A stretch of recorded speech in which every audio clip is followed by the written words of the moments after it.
All right, a few housekeeping items before we begin. Only the panelists are displayed and heard, but we do want to hear from you. Please ask your questions during the webinar using the Q&A button on your Zoom panel, not the chat button. If it's in the chat, we won't be able to see it, so please use that Q&A panel. I will try to interject questions throughout the way as Steve is presenting, but we will have a Q&A session, a dedicated session at the end of the webinar as well. And yes, we will share both a link of the recording and the presentation slides as soon as possible to all registrants after today's webinar. I'd like to introduce myself. My name is Raquel Cloyd. I manage business development and partnerships here at Intellect. Our speaker today is Steve Gompertz. Steve has over 30 years of experience in quality and medical technology, including roles at Pelican Biothermal, Abbott, Boston Scientific, Medtronic, and more. He is an adjunct instructor at St. Cloud University in Minnesota, is a Society for Quality Assurance Distinguished Speaker, and an MFES Distinguished Engineer. We're excited to have Steve join us today. And I'd like to tell you a little bit about Intellect before we begin. We are an award-winning quality management and environmental health and safety software company built on a no-code platform and powered with a robust AI integration. We help companies to automate quality processes, prepare for audits, and achieve their quality and compliance goals. Some of those goals include achieving and maintaining compliance with ISO, FDA, GXP, ITAR, OSHA compliance, and more. Whether you're in med device, aerospace, automotive, biotech, general manufacturing, many other industries rely on Intellect to reduce operational risk, improve profitability, increase customer satisfaction, and increase revenue, excuse me. We have over 30 pre-built applications ready to use out of the box, or you can configure and build out unlimited applications to meet any quality or operational need. If you'd like to see a demo of these or any of our applications, please visit us at intellect.com. You can also type in the word demo into the Q&A button on your Zoom panel, and we will reach out to you as soon as possible after today's webinar. All right, today, Guerilla Tactics. What are our learning objectives today? Today, Steve is going to cover these key points. Hiding the vegetable. If you have ever been a parent of small children, you know this concept, but it's basically how to introduce new concepts subtly. He's going to explain the value in simplifying documentation. That might be antithetical to quality professionals. You think you want to increase documentation and explain things well, but Steve will explain why this is important. He will explain how to foster a culture of quality that supports continuous improvement and how to make change stick. And you don't need to wait for permission to improve quality in your organization. All right, right before I hand things over to Steve, we'd like to ask you a question. How are you measuring and tracking quality improvement today in your organization? Please check all that apply. We're going to launch the poll. Some of the options, maybe you're currently using paper and clipboards and storing them in binders. Maybe you're using spreadsheets. It's very common. We see that with clients of ours before they move to Intellect. Maybe you have an EQMS in place already, or perhaps you're using other systems like your ERP, an MES system. Please share any of that apply to your organization currently. We're going to give it a few seconds to see if everyone can join us. We've got about half who have participated in the poll already. We will give it a minute here. All right. We're about 70%, just a few more who can answer the question, and we'll share the results. All right, everyone, thank you so much. So here are our results. I'd say, about most of everyone is still using spreadsheets to some extent. We've got about a third between paper clipboards. You have an EQMS or you have another system where you are collecting data. All right, well, thank you everyone for participating in our poll. I'm going to go ahead and hand it over to Steve. Great, thank you very much for the introduction. I appreciate everybody's time today. I can see we have a very good turnout, so I'm very pleased to see that as well. So just a quick caveat. I'm going to move pretty quickly here today. This is actually the very short version of what is normally a 4-hour workshop that I present. So we're going to be staying at a very high level, and I'm going to cruise through some of the big topics just to kind of whet your appetite for this. But no, there is an ability to get a deeper version of this if you're interested once we get through this. All right. So let's start with first, getting on the same page, right? And talking about, what are the common, challenges that quality leaders or people who are trying to lead in quality run into, right? As you're trying to implement changes and new ideas. There's this one, right? That's always in our way. It's human nature to fear change. And, people just love the challenge, especially if the ideas are not their own. We just, there are people who are comfortable with change, but really, I think most of us prefer things to stay as they are. And if they're going to change, we prefer that it be something that we have, come up with, because then that makes it more comfortable to us. Sometimes the different methods and ways in which you can make improvement are not easy to do. Things like Six Sigma and Lean, they require some training and maybe some certification, and oftentimes organizations will push back going, we don't have time for that. We have a business to run, the time, the resources we're going to need, additional people, that because we don't necessarily have the right type of people here. So you'll get these kind of pushbacks going. This is going to be too hard, for us to take on, in addition to everything that we have to do as a business. Oftentimes, what you want to propose, the changes you want, represents some risk. And then it's always a challenge to get the people above you who get to make decisions, whether they're willing to take that same level of risk that you're willing to take in your career, right? The higher up you go in the organization, the price of failure tends to get worse. And so it can be tough. They may understand what it is you want to do and why you want to do it, but they are kind of going, I'm not signing on for that. So we need to figure out how to get past that as well. And then even when you do get people who are going, absolutely great idea, let's do that, but let's add this on, or let's, instead of doing it that way, let's do it this way, right? And suddenly, again, back to that idea of they don't like ideas that aren't their own, and they want to suddenly mold it in their own image, right? And they're taking it away from what you had in mind. Sometimes pretty dramatically, I've run into to where it really doesn't even represent what you were originally trying to get to. So you get this sort of interference that occurs, in the guise of, yes, we agree with you, but we're going to do it completely differently, sort of approach. So I can't see everybody. I hope there's some nodding heads going on here, that people recognize at least one or more of these as the challenges you face in getting things done. So the concept of guerrilla tactics, right? And I did choose the name to be a little bit provocative here, get people's attention. If you look up a definition of guerrilla, you'll find something like this: a person who engages in irregular efforts, typically against larger regular forces, right? And those tactics then refer to the actions and activities performed mostly in an impromptu way and often without authorization. And that's really the gist of what I want to, cover today, is those ways in which you can lead without formally being the leader or having that permission to move forward.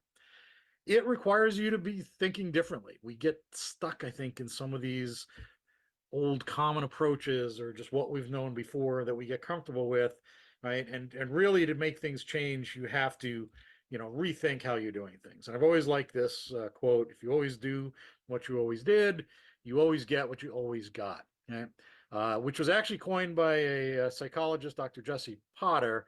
Often you'll see this online, and it's always attributed to Einstein or Tony Robbins or Henry Ford, as most quotes online are. But it was actually Jessie Potter. She was the first one to say this. She was presenting at a conference and made this comment, right? But she's right. You've got to step to a different side, get a different perspective on things, and really change your mindset, right? You could also use, right, we know that old definition of insanity, right, which is doing the same thing over and over and expecting different results. It's that kind of changing that we need to think about. So the first thing is, as we said, right, people hate change. So maybe there's a way to make change and not, let the people know that you're making the changes. And this is where I refer to hiding the vegetables as the way to get to this. There are quotes out there, right? That, again, that idea that people just in general don't like change. This one from Richard Hooker: change is not made without inconvenience, even when they know or understand that it's from worse to better. And a similar quote from Arnold Bennett: any change, even a change for the better, is always accompanied by drawbacks and discomforts, right? Change is hard regardless, right? Even when everybody's on board, it's change. It creates stress. Things are not the same, and you have to address a number of variables to make sure it goes correctly. So what is it that drives this, right? Why is it that people are so afraid of change? Oftentimes there's a fear of loss, right? You're giving something up. People often define themselves and their roles and their power, right? Their strengths, their value to the organization and what they're currently doing today. And if what you're going to propose is going to take that away from them, they have trouble seeing, where will I get that new sense of value going forward? This thing I've been doing, is mine. I'm the expert, or, I'm the king or queen of this part of the process. And now you just said that's going to go away, right? So there's a personal aspect to it. There's the burden, right? Well, wait, that's going to just make my job harder, right? Now I have to do something, more advanced, more complex, or there's some steps now that I have to do that I didn't have to do before. So why would I want to do that, right? They can't see the bigger picture. Well, overall, this may be shortening cycle times or reducing errors or something like that. That's better for the organization as a whole. But all they know is they have to do something different and additional to what they've always been doing. Sometimes they just don't see the picture, right? You haven't successfully given them the vision and helped them understand what exactly is going to change and what's the pathway to get there, right? If they might understand, all right, I see where you're trying to go, but I don't understand the method you're going to use to get there. And so that they start to get uncomfortable, right? With, I don't know if I can back you on that because I don't understand the path you're going to take to get us there. Or if you've not really laid out the vision, then they're going, I understand the path, but where is it we're going on this? This doesn't make any sense to me.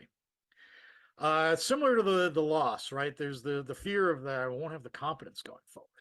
Right. Today they're good firefighters at whatever they do. They've figured out how to work through whatever manual processes are there. Now you're going to automate it, and they still have a role there, but now they have to think about different things. Maybe there's new technologies, right? New methodologies in place, and they're just not sure that they're going to be strong enough, or how quickly will it take them to get good at this, if ever, right? And they go, I know what I'm doing today. I've been doing this for years. So, you hear a lot of that getting locked into what they've been doing for a long time drives a lot of this. And then, as I alluded to on the slide about the challenges, the idea that it's, well, wait, you didn't ask me, right? So this couldn't possibly be a good idea because I'm the one who does this, and you didn't ask me for my opinion, right? And there is some truth to that, right? If you're not involving the people who actually know the process that's about to change, or you're going to run into this problem, and there is a chance that maybe you're missing something important that they could have added to it, but you have to be aware of that, right? People take ownership of things, and if and personalities come into play, and pride, and ego, and all those kind of things. So you do have to watch for that. So those are all the things, right, that get in your way, and that's part of why people don't like change. So back to the idea then, okay, can we do this without letting them know we're making a change, right? And I use the example up in the pictures. I'm okay with zucchini, right? If I order something at a restaurant and my side is zucchini, I'm going to eat some of it, okay? But you know what? You put that zucchini into bread and give me some butter, I'm going to make it disappear, right? That's the much preferable method, and I'm not even going to think about the fact that there are vegetables in that bread. I just enjoy the taste much better than sautéing them, right? And as Raquel mentioned, right, if you raise kids, this challenge of how to get them to eat things that don't look right or don't smell right or whatever, that are actually good for them. So, one of the ways in doing this is, maybe you don't have to actually call whatever you're doing by whatever it's supposed to be called. And I use Six Sigma a lot as examples because most people are familiar with that term. You want to get Six Sigma in place, and you're getting pushback about what it's going to take and the formality it has, or whatever the barriers are that people are going to pop up. Well, do you have to call it Six Sigma? Can you just start building in some of the practices and methodologies and not really tell them what it's called? It seems like such a simple thing, but it can actually go a long way to just don't call it the thing that they fear. Just call it anything else, or don't call it anything. Just say we're making a change. We're going to try this as a step in how we do continuous improvement. And and you don't have to call it value stream mapping, or whatever the other tools you want to implement from Six Sigma. Just find some other way to just call it something or call it nothing that won't raise that concern up. Because otherwise, as soon as they hear the words that they recognize, they have their preconceived notions. If they've ever been through, an initiative like this before, then they bring back those experiences. And if they were negative experiences, right, then now you've got another battle to fight here that you shouldn't really have to worry about. When you're writing procedures, like I said, you can just start to build some of this stuff in without telling anybody what it is. You can emulate the workflow you're looking for. And again, Six Sigma or lean practices, 5S. Again, you don't have to call them those things, but as you start to make changes to procedures, work instructions, you could build those steps into the workflow that emulate exactly what, if you're a black belt, you got to do it this, but now you don't have to tell anybody that's what they're doing, right? So just put it right in there in plain sight. But again, it just looks like another change, and they start to think about the change. Oh, that makes sense to do it that way without tying it to something else that's going to create a bias. If whatever you're trying to do, requires certain types of data analyses, you don't have to tell people what you're going to do necessarily, right? You could just start structuring forms to collect the data that you need or in the format that you need without showing them necessarily the final version of that, right? Which can freak them out. If anybody's familiar with QFD and a house of quality diagram, I would never want to show that to people who've never really done that kind of exercise before. Google House of Quality if you're not familiar with it. It's this horrendous looking matrix, and you will definitely scare people, right? If that's what you say, here's what we're going to do. There's a lot of real value in using that kind of tool in the right situations. But if you were to show that to the uninformed, the people who aren't knowledgeable in it yet, you're going to lose them pretty quickly, right? So you want to just sort of build this stuff into the stuff they are comfortable with, and then you can draw out what you need in order to you can go create your house of quality diagram on your own, but at least now you collected the data you needed to get that. And then sometimes maybe it is hide very much in plain sight. And so some of the terminology can start to appear in these documents, the procedures, the instructions, titles of things, field names, on forms, things like that, so that they start to understand the terminology. Maybe they didn't, you didn't call it by its full name, but the pieces you're showing them that, right? And that just starts to become part of the norm, and they become very comfortable. Then later, when you say, well, here's what we're going to be doing, and they go, oh, I recognize that. My own journey in this, I didn't come up with the hide the vegetables things. I learned it from somebody else. Um, Started a new job and as a quality engineer, and I had to do my first CAPA, corrective action, preventive action. And so I went through the training, and then I pulled up the form that I had to use, and I started filling out the form. And there's a lot going on in the form, but as I'm going through, and by the way, the highlighting is here in yellow was not on the form. But I went through and I went, part one, I got to identify myself and, some background information. Then they want me to define the issue. Okay, that makes sense, and then I go to part three. And they said, okay, measure, give me some data here that shows you how you measured the issue scope. And I went, okay, we defined and we measured. Well, that sounds kind of familiar to me. And then all of a sudden, part four is analyze. You analyze the investigation results. And then five is improve. And I went, wait, DMAI, this is DMAIC, this is Six Sigma, if I'm not mistaken. So I went and I found the guy who had put this together, who was responsible for these changes. And I knocked on his door and I said, hey, I'm doing my first cap. And, I don't know, maybe it's me or maybe I'm nuts, but has this thing got like a Six Sigma approach built into it? And he went, shh, no, don't say that out loud. Nobody's supposed to know that. He was running into these problems where, the powers that be were kind of saying, no, we're not going to take on a Six Sigma approach to everything because of all the things I said before about costs and time and, the type of resources we need. So he says, so I'm just hiding it. And I'm slowly teaching everybody the DMAIC approach without telling them that I'm teaching them the DMAIC approach. And he says, I figure after I've done this for about a year and a half, 2 years, then I can go back to introducing a proposal to get into Six Sigma more formally. And when they ask me to describe, well, what does that mean? And I tell them and they go, wait, you mean that thing we already do? Yes. Right? And they're already comfortable with it. So I thought that was just a brilliant approach on his part because people were talking in these terms without necessarily realizing that they were learning Six Sigma in the process and being groomed to become belted Six Sigma experts in the future. All right. So next we get into measuring, right? We all know, data and having, good information is key to getting things done. We've probably heard a lot of these kind of quotes before. In God we trust, all others bring data, often attributed to W. Edwards Deming, and he never said that. This one, without data, you're just another person with an opinion, also attributed to Deming, and also he never said that one. And then this one, where there is fear, you do not get honest figures. And that actually is what Deming said. And it's probably the father of these other versions, kind of that. But there's right, you need data, right, to be able to show, right, how are we going to know how we moved from point A to point B and what did we achieve, and then how do you get that data without getting it biased, right? And there are fears that will occur, in the methods you choose to get that information.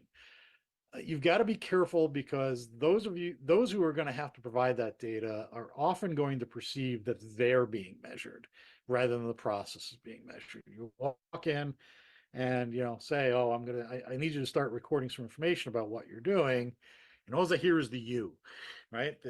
You could explain at that point, oh, I'm trying to make this process more effective, more efficient, reduce errors, improve cycle time, whatever.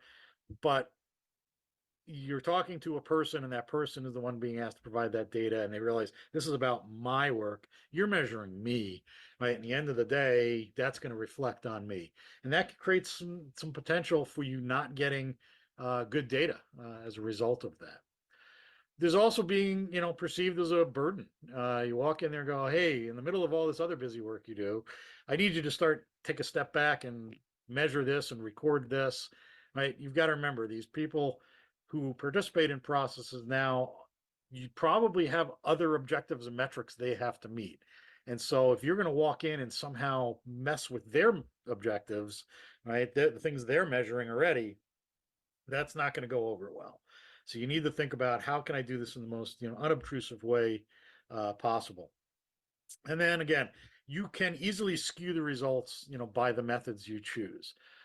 Just being people just being aware that the measurements being taken, one, can either create distractions because now you've changed the flow of the work and you take them out of their rhythm that they've gotten used to. And so that could create errors that normally would not be there, right? Now you've skewed the data. Or because they know they're being measured and they're worried about that they personally being measured, then suddenly perfection appears for a period of time, maybe while you're doing the measurement, and so now the process looks better than it actually is, right? And you're sitting there scratching your head going, I was pretty sure there were problems in this process, but everything looks great. I guess there isn't anything that we need to improve there. All right, so you can go in either direction, where either you can cause a worse condition or you can create a more perfect condition just by virtue of coming in to collect some data. And then there's always whether or not your method is even the right one, right? And we have this concept of test method validation, which too often gets skipped because we think we have a logical way to measure something, and so that's what we go with. And then later you find out, gee, this doesn't seem right, and you realize, you know what, that wasn't really the right tool or the right approach or the right analysis method because it's not statistically valid, or we just used the wrong tool, right? If I want to trend the thickness of a very thin item, using a wooden ruler is probably the wrong method. I want a caliper or something more accurate. Steve, we have a question. Yeah. Yes. So the question is, it is easy to gather data in the lab, for example, but when trying to continuously improve quality processes such as document collaboration, validation review, et cetera, where there's a lot of gray area and variation and not a lot of hard data, do you have recommendations on identifying what you can measure? Okay. Oh, so this didn't go the way I thought it was going to go, because I said, well, next slide, I'm going to talk about how do you overcome some of this stuff. But that last piece, I think, was the important one, right? What can you measure? Yeah, right. Because there's always that pushback of, oh, well, that can't be measured or it can't be measured accurately. I'm not a fan of those pushbacks. I actually, I've taken some training from another consultant named Tom Gilb. He's well known in the software arena. And he was always very adamant about that everything can be measured. Everything can be quantified.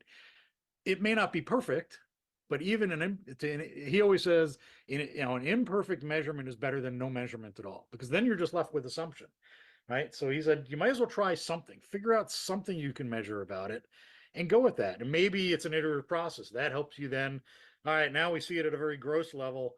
All right, well, it doesn't quite tell us everything we need, but we understand it a little bit better. And now maybe the way to measure it more accurately starts to become more clear. So I just think there's always an opportunity to think about some way to measure things. Gilb is also funny, sometimes provocative as well. That he said, right? If you're going to say that if you're going to declare that there is no way to measure something, then you've declared yourself as the end all be all expert in that topic. In his mind, somebody figured this out. You just didn't find it yet. So go see if somebody else has already come up with a way. Thank you. All right. So what do we do with those kind of challenges, right? That can skew our data. It seems so obvious, right? But engage the people that are in the process. And I kind of talked about this for addressing fear as well. Guerilla Tactics, right? They create allies. They get the villagers to come on their side, right? By integrating themselves into the community, right? And not walking in there and going, "Hi, I'm here to fix your process," right? That they probably don't realize needs any fixing or don't agree needs any fixing, right? So it's a more subtle approach. Does this take time? Yes. And I know sometimes we're in a rush. Now, obviously, if there's a high risk issue going on, you're going to move this along quicker. But if you're just in the, doing continual optimization, continual, improvement, it is meant to take some time and be iterative. And, developing these relationships is an important aspect, right? It starts to build your credibility.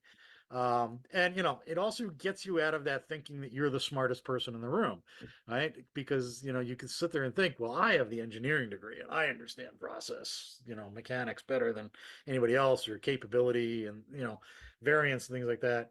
Go down and actually talk to the people doing the work, start to understand what their mindset is, how they do the work.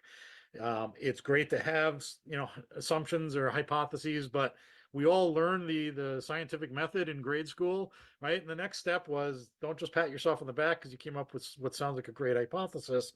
Now go confirm it, right? And you can do that simply by talking to the people or observing the process. And that's kind of the next thing, is understand the battleground and surveil the battleground ahead of the battle. Watch the process being performed. Now, I always say, be careful about, being stealthy, right? You don't want to seem like you're spying, but sometimes, again, right, you don't want to influence the observation, so you might have to be somewhat stealthy. Just don't get caught. I had that happen to me once, and that set me back by several months.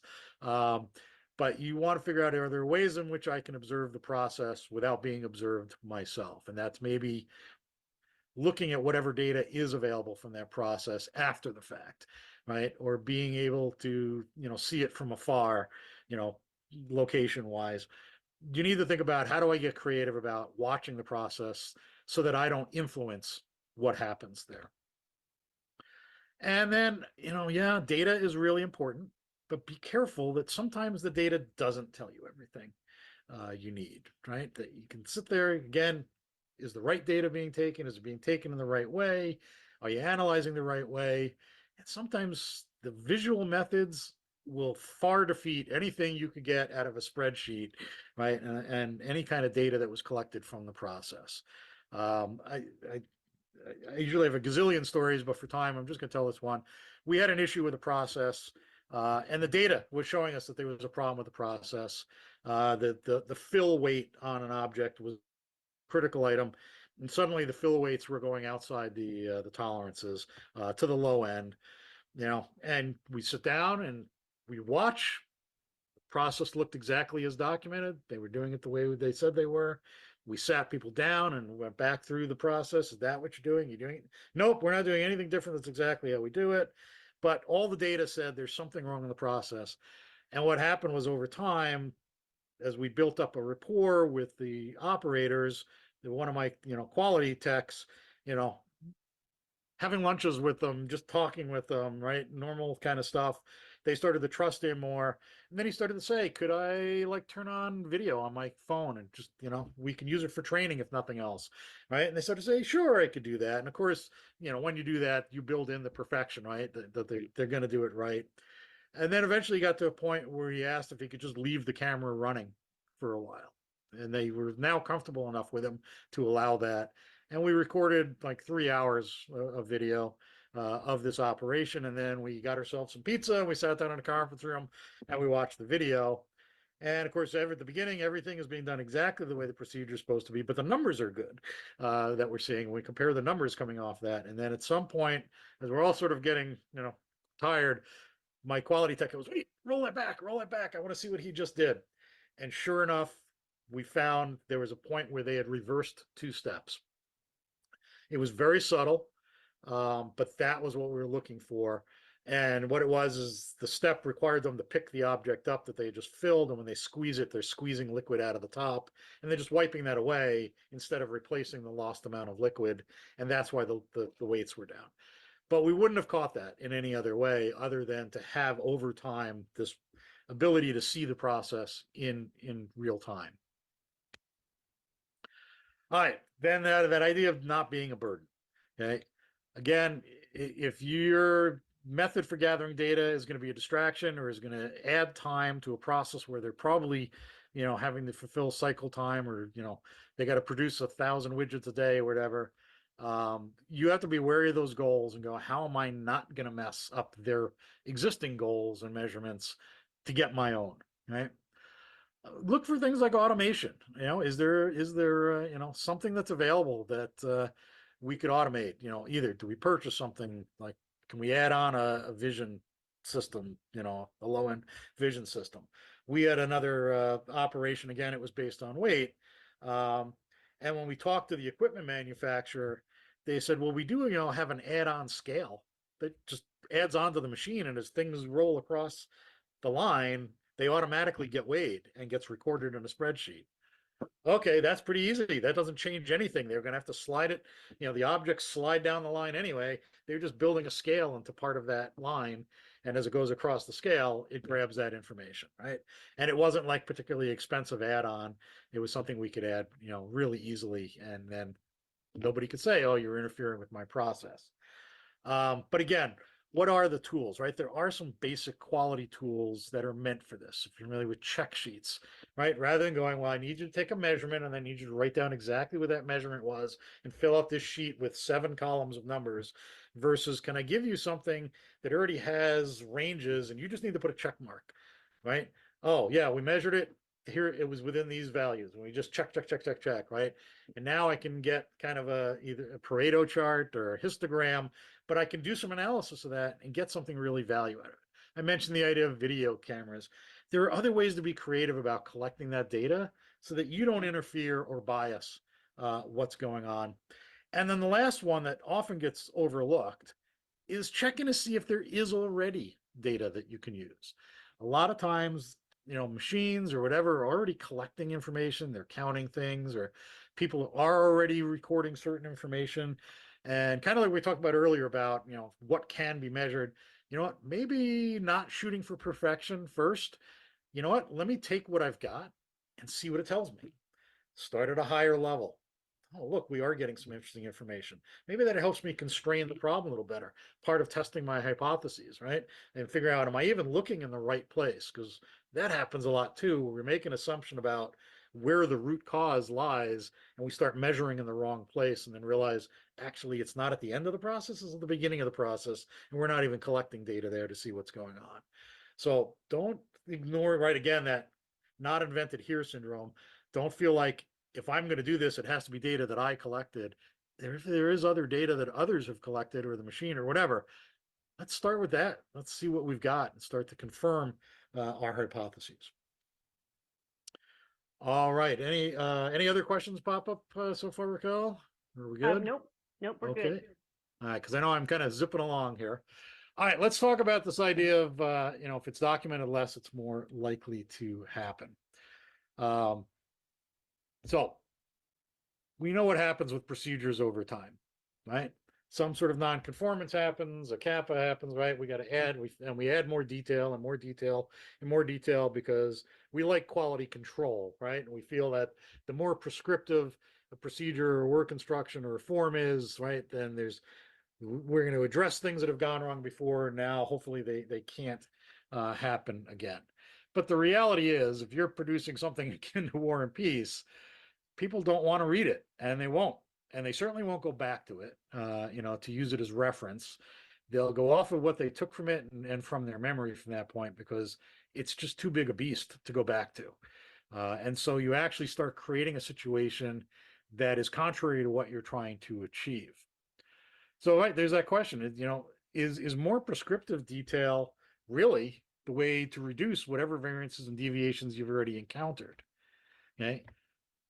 Sometimes no. The more details are provided, the greater the opportunity is for people to forget them or to do them wrong, right? Before, there were 3 things they had to remember. Now they have 5, right? So you've just increased, right? You've just greatly increased the percentage of probability that they're going to miss a step because now there are more steps or more requirements to meet than there were before. So that might not be the best approach, to just keep adding on and making this bigger and bigger. And then there's the whole language barrier thing. I think we've got people from all over the planet attending today. And every once in a while, I'm going to probably slip in, a term here that I know really well, but others are not going to understand the idiom or, the slang term that I use. So yeah, what happens when your process participants do speak different languages or just have different education and experience levels, right? Might not, okay, great, they're all English speakers, but some of them are only high school educated, some are college educated, somewhere in between, some have gotten certifications. They're all going to understand it at a different level, right? Where are you going to write for? Right? There's always that thing, right, that they tell you when you're taking writing classes, write for a 7th grade level, right? The problem is, for someone who maybe English is a second language, and for some of us for whom English is a first language, we might not actually be comprehending at that level. I did work at a place and they were seeing a lot of errors. And so they went out and kind of did a check to see what kind of reading level everybody was at. And it turned out that the average reading level was 4th grade. We're writing for, I'd say our documents were written for 10th and above, right? And it wasn't that these were dumb people. It was just English was a second language. So of course their comprehension was lesser than somebody for whom English was a first language. And yet we're writing these highly technical procedures that now they really don't have the ability to understand the details on. Steve, we have a question that just popped Sure. up. So this is on this topic. How do you determine the limit or line between simplification and allowing areas for exploitation through loopholes? Yeah.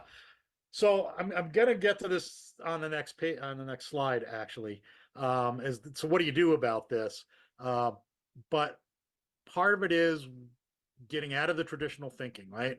Because what we've been talking about is adding more words and more words and more words. And what I'm going to get to on the next slide, just to kind of steal my own thunder, is maybe it's not about words. Are there other ways to present this information that would be more clear and take away some of these opportunities, right? And I just had a sub slide there. I think about the last time you bought something that was made overseas, right? And how is the translation of the instructions? And you can see, so forget about all the people's ability to understand. There's the ability to translate well, also that creeps in. I used to manage a translation department at a company, and oh my gosh, it's so much more complex than you'd imagine to do translations, and then get into the variability of people's comprehension levels. All right, great, Steve. What is all this? So let's take a look at 2 examples here. These are 2 doc control procedures, and I know I can't see what you're going to say, but which one would you rather be taught and have to use? Right? The traditional, lots and lots of words. Every one of them is numbered, right? More detail, more detail, more detail. Or the one on the right, which gives us a flow diagram and a little bit of summary text of what's going on in each activity, and then some links to other spots in the document where there's more detail if needed. Okay. If we were going to raise hands, like I said, I suspect everybody's going to point to the one on the right, because we tend to be more visual learners. And we tend to want to just jump back into a document, get a piece of information, and get back out and do what we were doing. Raquel, what do you got? We had a question here. So what about, I guess, your opinion on procedures with sketches and drawings only? I'm a big fan, actually, and that's kind of where I'm going with this next. Yeah, I think the flaw in our thinking is words. That you want to reduce that as much as possible. So what's on the right is what I typically introduce to my clients when I'm consulting. Um, Auditors love it. The readers of the document love it. I've yet to have anybody come back and go, I don't understand what you're showing me here. Usually they come back and go, thank you. I can understand this. I can find what I need and not miss things that are important, right? So yeah, this idea of too long didn't read. Fewer words, whatever you can use, pictures, diagrams will always convey things, in a better way. Now, some things you go, yeah, there's a bunch of detail I need there, right? Again, how do you present information? Do you really need paragraphs? Or would it be bullets or even tables, right? Where people can look up something, right, on a matrix and go, there's what I need right there, right? This is one situation, here's my other, and here's the answer where it comes together. I didn't have to read through all these paragraphs, try to remember what I just read and put it all together and go make a decision, right? You showed me there. And as the question kind of alluded to, what if you didn't use words at all, right? Video, voiceover. I've worked at several organizations and with several organizations that have moved in this direction, as tablet, costs have come way down, where the ability just to have, a computer and a screen at every workstation, uh, you know, recording on video the process and allowing people the ability to then go back to snippets of that video and going, how do those two parts go together? Let me pull that back up. Oh, I see how they did it. Okay, now I remember, right? And I remember which tool to use. Um, it it goes over really well, particularly when you're in an environment where you have a lot of ESL employees, um, you know, particularly those for whom English is very new. It's really problematic to give them anything with any sort of words, especially in a high tech environment. Uh, Providing them with something like video, or, all right, well, we'll present you with the text, but we can provide voiceover and then native speakers can provide it as well. All right, that kind of thing. You can think outside the box and get these very non-textual approaches in place that don't miss any of the details that you're so concerned with. It can be right there. Again, I wouldn't say, all right, you got to watch a 20-minute video. I'd want to say, I'm going to take 20 minutes of video, and then I'm going to figure out what are the logical breakpoints and go, here's 30 seconds or 15 seconds that I know people are likely to keep asking about. And over time, right, as you see the kind of questions you get, or your data tells you where they're making mistakes, you can zero in, okay, we want to put this 15-second clip available to people every time they perform this operation. Question for you, Steve. Yep. How would revision control impact? Because it can be difficult to mark up the video when moving to the next revision. Yeah, markups are a little difficult in video. But as I note in these sub bullets here, video would be considered a form of documentation, and so it should be controlled. ISO 9001 in 2015 moved to the term documented information instead of documents and records. And, again, when you hear the word document or documentation, you need to get out of the thinking of an 8.5 by 11 sheet of paper. There's nothing in any regulation or standard that says thou shalt fit this on an A-size piece of paper. Documentation is, like I said, it's documented information. I usually explain it to my students as documents are just a structured compilation of information. The format is irrelevant if you find a way, whether it's a PowerPoint or a picture or a video or a website. Those are all forms of documentation. And yes, you can do version control on them. Now, things like markups, yeah, I don't know exactly how you do red lines on a video. But then again, that's why you want to figure out, how do I get them down into shorter snippets? Because then, right, I don't want to have to go re-record a 20-minute video because I changed one step. I want to re-record that 15 seconds, right? And I could describe that in the change description. All right, we're back to words, I get it. But within that process, we can describe, look, I need this part of the video this 15 seconds to be changed because we changed the tool. And so we need to shoot another 15 seconds of people using that tool instead of the old tool. It can be done. Question about ISO compliance, specifically ISO 13485. Are Mhm. videos accepted for that standard or any other standards it would impact? Yeah, absolutely. I mean, that's pretty much the space I work in 95% of the time. And so all of these things I'm talking about have been done in an ISO 1345 FDA inspected environment. And yeah, as long as you demonstrate control, again, 1345, 21 CFR Part 820, that's med device regulations. Nothing in there says thou shalt have an A-size sheet of paper. Okay? And they don't tell you whether to use tables or paragraphs. They just tell you you have to convey information and you have to then demonstrate by monitoring your processes that your processes are effective as a result. So you get the choice to how you're going to make that work. And if you can defend that, it's fine. And I've been in those inspections and audits and it has gone over just fine. Great. So it's key. They'll tell you this in good presentation skills. They'll tell you this in good writing. Remember, the reader is important, not the author. So you've got to know, what does the reader really need out of this information? Traditional, right? Anybody pulls up a SOP, you can almost guarantee you know what the first 5 sections are going to be. There's going to be purpose. There's going to be scope. There's going to be definitions, reference documents, maybe the revision history will be in front of the document. It's all this sort of administrative stuff. Ask the readers, why are you reading the document?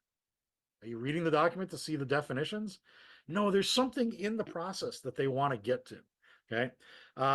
One of my bosses, he was not one of my best bosses, but the one really good thing I learned from him, I was developing a policy document for him, and I'd done the traditional sections, right? And he came back to me, he says, well, it's all good, but he said, what do you think is the most important part of this? And I said, well, it's the section with the actual policy information. And he goes, yeah. He goes, so why doesn't that appear until page 5? And I was like, just deer in headlights going, oh, that's a really good question, right? If that's the most important part, why is it so far into the document? You got to think about what's of value to the reader. Purpose usually provides, right? You want people to pull up a document and go, well, am I in the right document? Scope. Does this actually cover me, which is where roles can get in? And then the next thing should be the procedure itself or the policy or whatever it is that they need. Everything else, reference documents, definitions, the revision history, that could be in an appendix in the back. They'll know it's there. If they need it, they'll go there, but don't interrupt their reading of the thing they really need. What do you got, Rico? Got a question for you. With most procedures, a key is documented evidence of knowledge. Have you developed any other adaptations in your approach when it comes to that topic? Oh, that's like a whole nother talk about how to demonstrate that your resources are competent and proficient. How can I do that in a nutshell? Okay, so I'm going to say something. I often say things that are controversial and maybe a little bit heretical. You have to remember, when it comes to demonstrating the competence and the proficiency of your resources, nothing in the standards and the regs says that you're supposed to measure those resources. And actually, that's the wrong approach. And we often do that. We give a quiz, right? All right, we're going to take you through training on a new SOP, and then we're going to give you a quiz about it. That doesn't tell me you're proficient or competent. It just tells me you paid attention, during the last hour or whatever we sat in a classroom. You get that information by measuring the process and seeing how the process changes because of the training, right? And if it doesn't get better or doesn't stay the same, if it gets worse, then maybe people aren't being very proficient in the change. Like I said, this is a big topic. I like this topic a lot. I do talk about it in some of my other workshops in more depth. But in a nutshell, you need to rethink, right? Do we learn anything by measuring the people, or do we learn something by measuring the process within which they participate? And then figure out, what did that mean for our training effectiveness? I hope that got somewhat what you needed in the question. I know it didn't go very deep. Thank you. Yeah. So, and my other heretical thought, right? Always write for your readers. Don't write for the auditors. I get it. A lot of you are probably in regulated businesses, and that's all we like to talk about is FDA or whatever agency it is that's going to ride herd on us. And I always remind people, The auditors don't work where you work. They're not part of your company. Yes, they have power. They are important, but you're not, and even they would tell you, not for them. They are for the people in the process. So you write for them and then you explain it to your auditors and your inspectors. And the problem is we often don't understand what the auditors want anyway. Right? We tend to make broad assumptions based on fear and biases and what somebody taught us anecdotally. And we don't realize, no, that's not really what FDA was hoping we would do. It's what we assumed they wanted from us. And that's what we wrote for. And we ended up with something that doesn't really work well for our readers, but it might make the inspector happy. That's the wrong approach. So I get into that in the longer version of this as well. But all right. So how about an example? Think about your company's quality manual if you have one. How big is your quality manual? I probably should have done this as a poll, but usually when asked, there are people that have, you see 80 pages, and some people go 80 pages, and I go, I've seen a lot of 80 pages. Actually, the biggest quality manual I've encountered is 137 pages. Okay? I'd probably say the average I see is somewhere between 20 and 30 pages. To me, that's still a pretty big document, right? Now, if you're familiar with the requirements around quality manuals, right? How many requirements does your quality manual satisfy in something, in whatever standard you're complying with? All right, well, it's a trick question if you're ISO 9001, because 9001 no longer requires you to have a quality manual. But since somebody brought up 1345, if you're in med device and you're certified to 1345, okay, it's 4 requirements. And that's what it used to be in 9001 as well. Just 4 requirements. And I actually had this happen in an audit. Auditor walked in, and of course, the first thing they say is, can I see your quality manual? And I slid a 39-page quality manual across the table to him.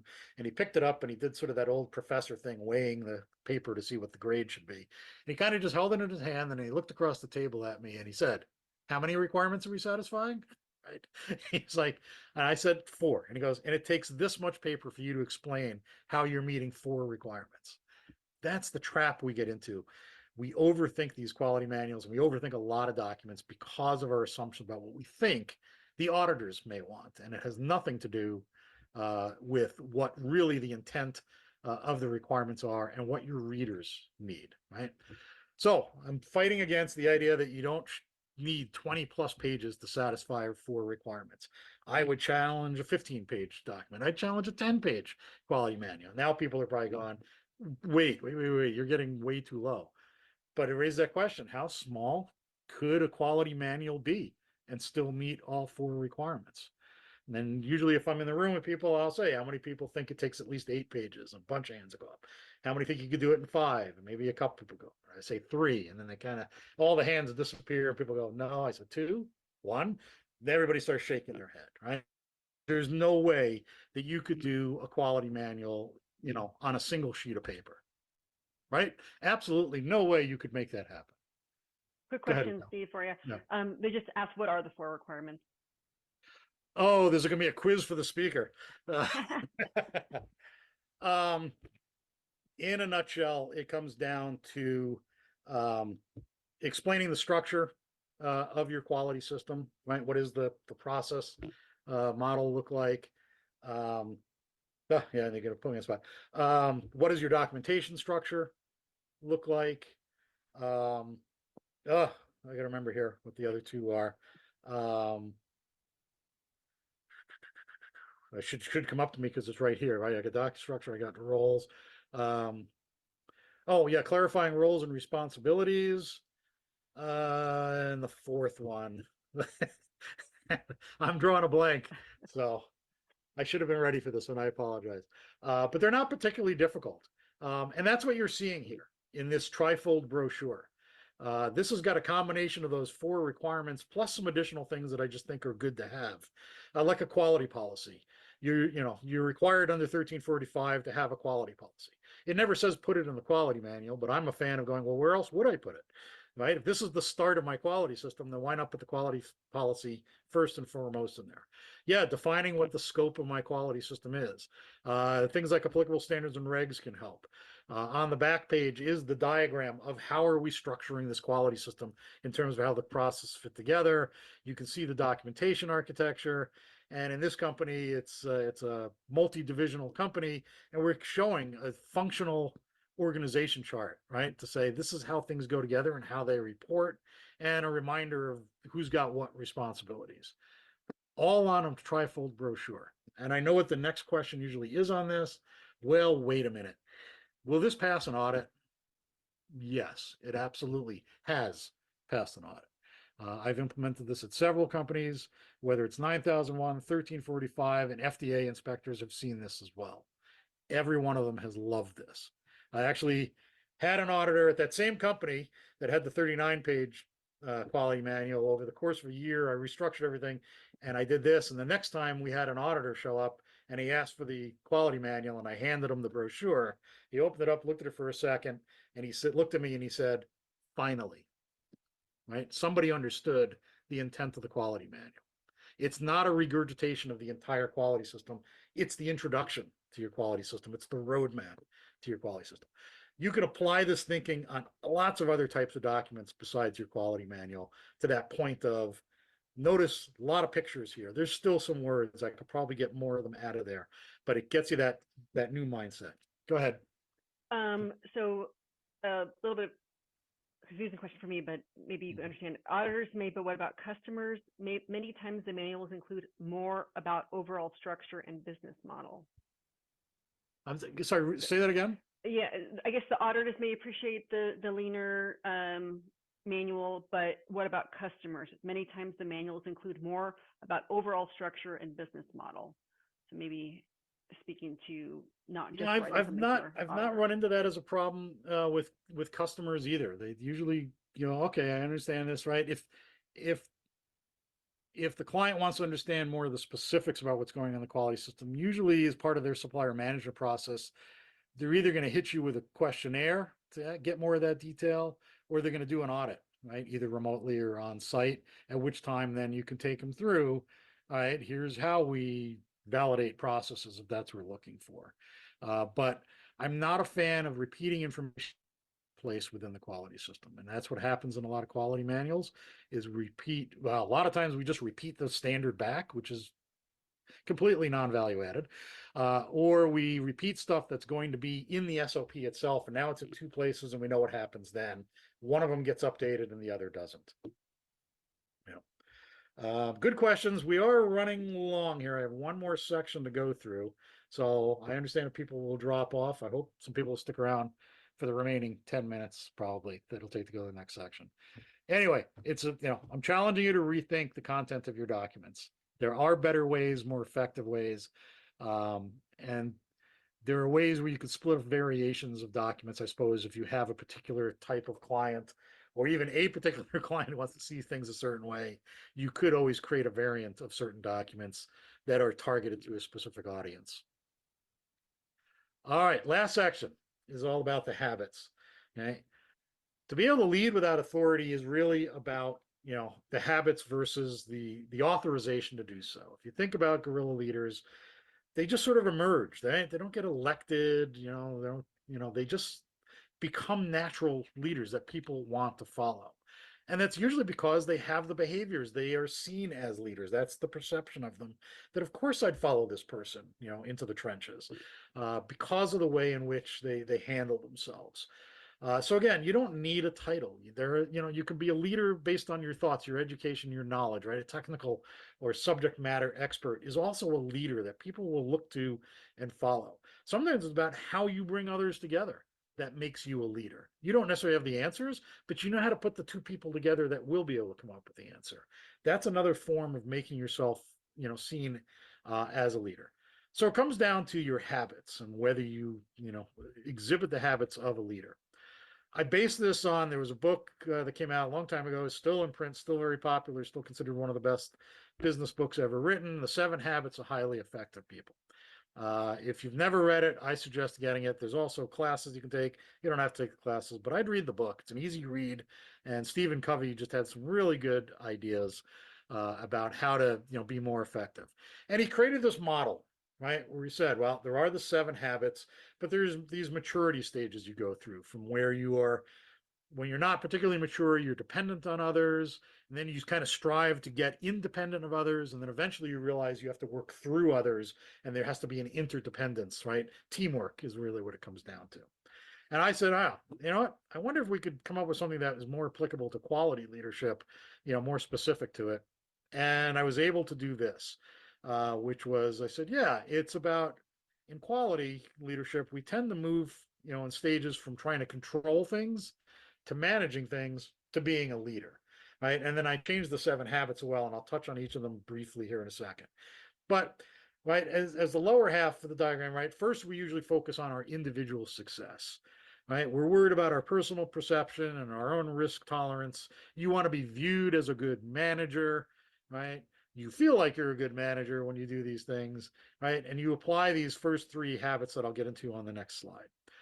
Ultimately, you start to realize, right, if I want to be successful and I want to move up or, be given, I don't want to call it power, but given that authority as a recognized leader, I have to focus on things like organizational success. So I've learned now I have to not just focus on me.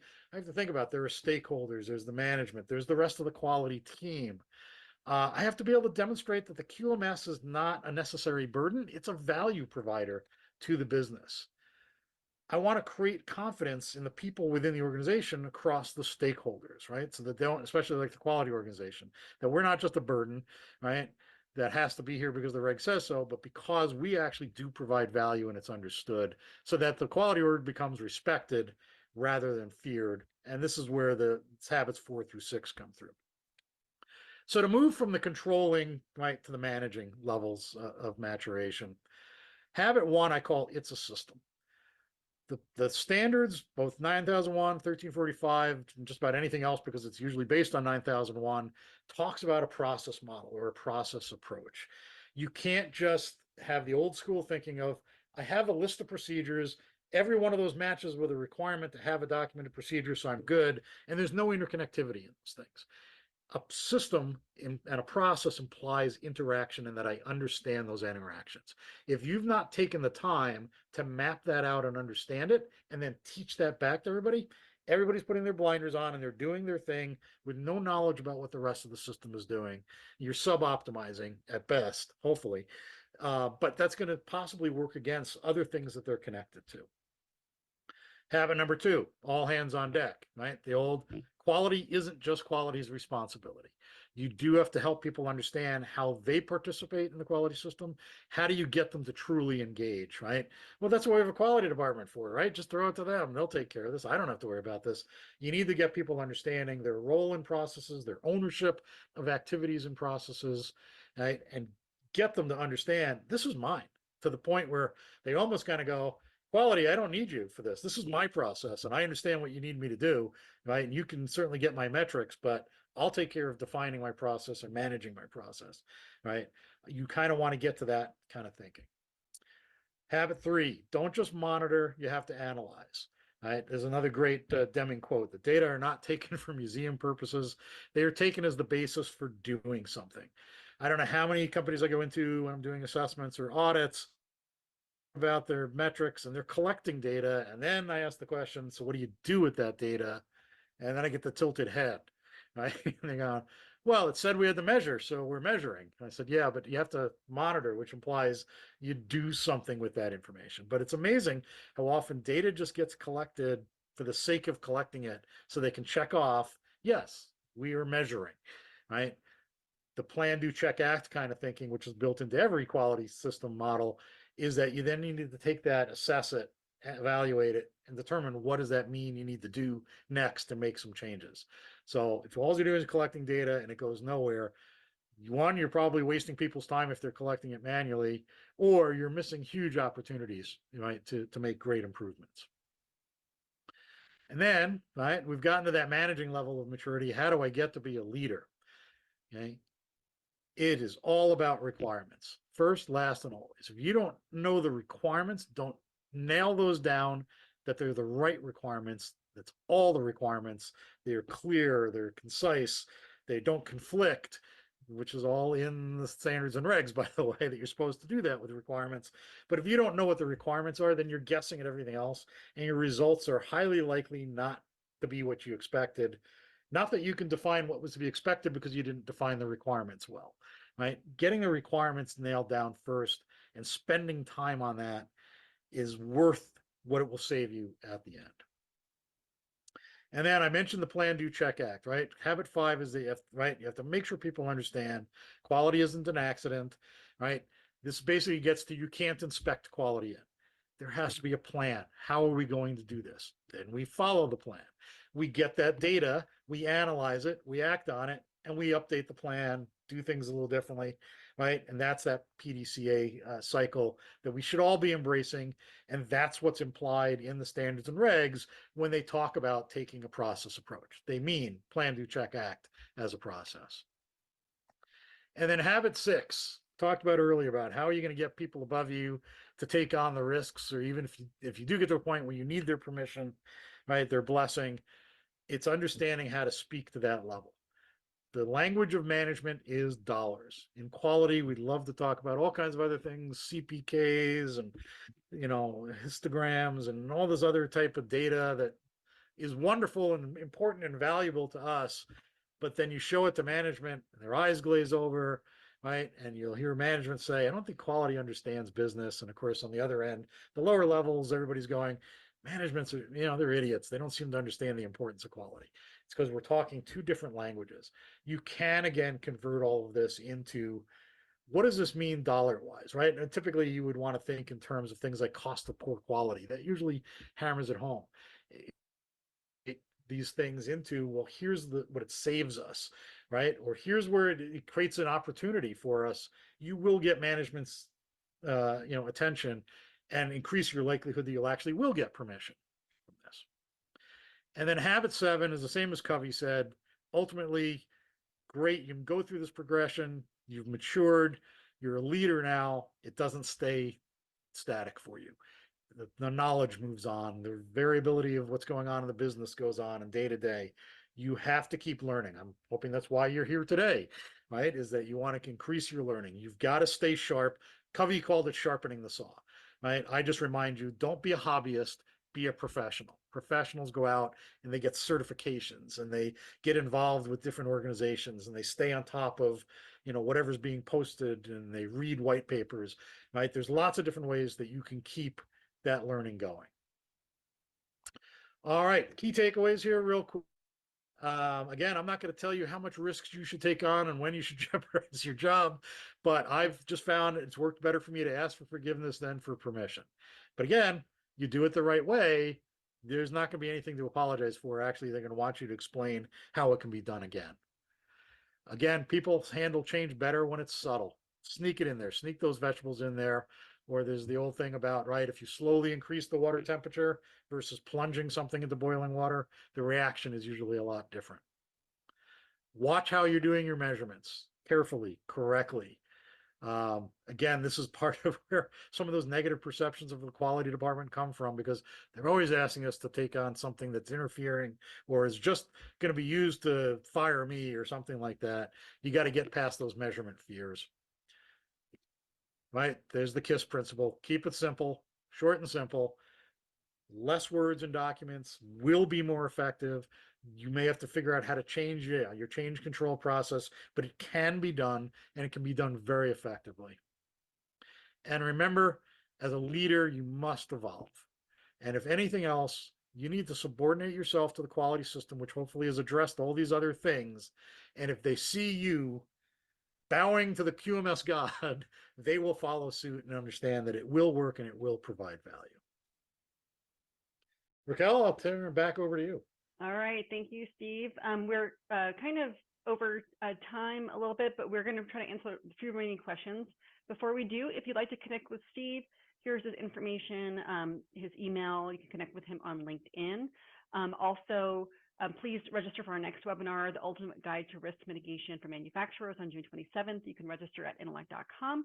If you'd like to see a demo of our QMS software, please type in the word demo into the Q&A panel. We'll reach out to you as soon as possible after today's webinar, or you can scan your the QR code and be directed to our requested demo page.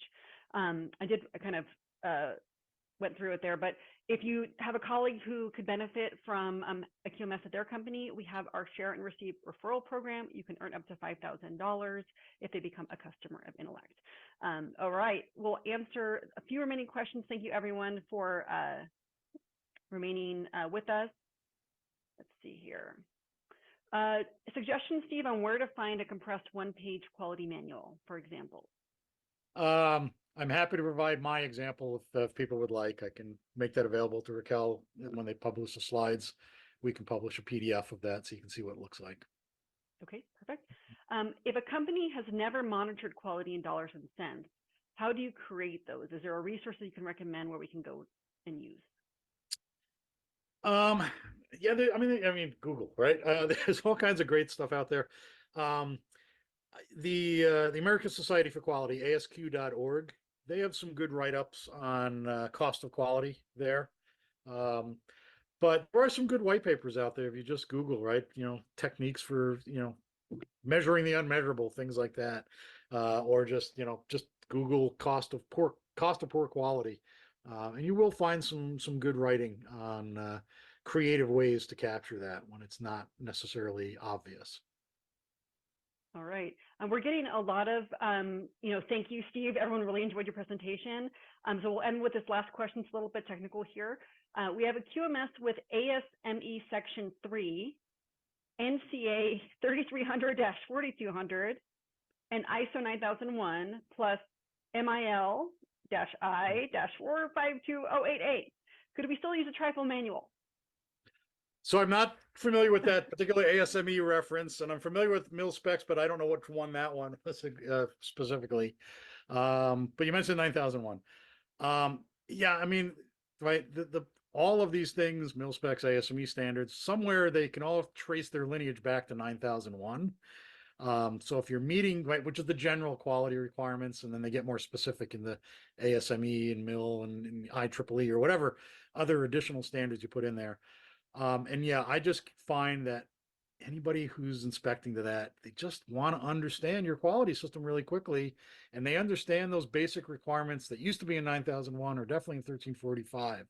And they don't want to scan through 20 pages to try to understand how is your quality system laid out, because they understand you're going to have procedures. And when they have specific questions about how you handling lab management, that's going to be in a lab management procedure. How are you handling non-conformances? You'll have a non-conforming management procedure.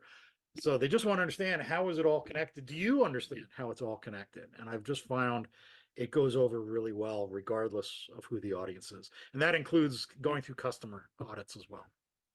Wonderful. Thank you again, Steve, very much for the wonderful presentation. Thank you everyone for hanging on a few more minutes. Please join us at Intellect's next webinar next month. Thank you.